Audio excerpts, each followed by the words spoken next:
একটা ছোট্ট গ্রাম ছিল। সেই গ্রামে একটা কাক থাকতো। কাকটা উড়ে উড়ে তার খাবার খাচ্ছিল, আর খাবার খাওয়ার পর তার খুব জল তেষ্টা পায়।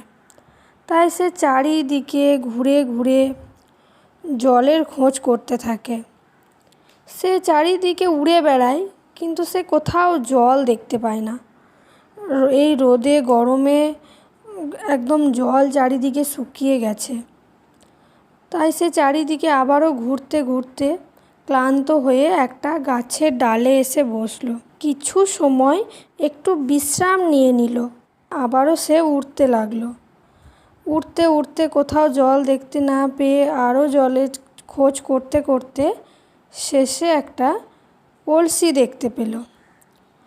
সে তো কলসি দেখে মহা আনন্দ, ভাবছে কি কলসির মধ্যে জল থাকবে। তো সেখানে উড়ে গিয়ে কলসির ওপরে বসে এবং সেখানে দেখে যে জল আছে, কিন্তু সেটাও নাগান পাচ্ছে না, অনেকটা নিচে। তখন আবার হতাশ হয়ে পড়ে।